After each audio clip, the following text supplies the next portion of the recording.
Hi, today I'm going to share with you on how to read resistance, voltage, and current by using an analog multimeter. So as you can see, here in the top, this is the symbol for ohms. So now we are going to use ohms because we are going to read on how to get the resistance. So today we are going to solve and to read this. What is the value of this one resistor? So to solve this, we need to put our range into times 1. So we are going to put this times 1. So let's see on how it works.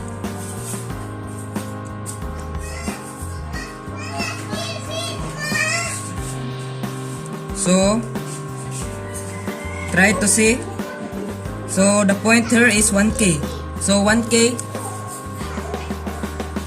1K times the range we are using is times 1. So 1K times 1 equals 1K. Next is we are going to put our range to times 10. Let's see on how it works.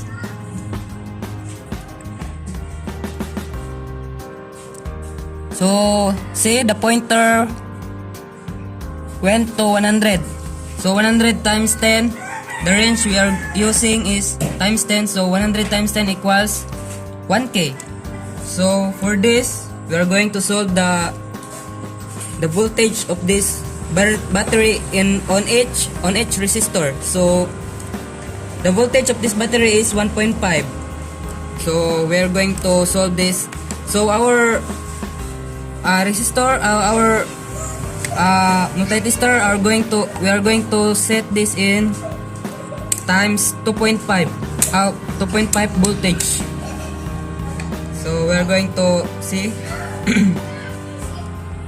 in reading this, these are the positive and the negative. So we are going to read this in AC voltage, the red one. So the point is in 0.6. So 0.6 times 2.5, the range we use is 2.5. So the answer is 1.5. So that's the value of our battery, 1.5 voltage. So for this, we are going to solve the current. So we're going to remove the tape. So for solving the current, so this is positive. We are going to put this in positive, and then the negative in here.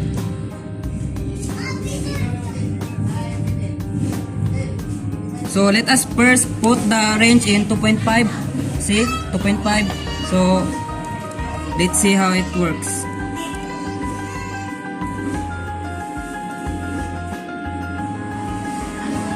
So the point is 0.5 here, 2.5. So 0.5 times the range we use is 2.5. So equals to 1.25.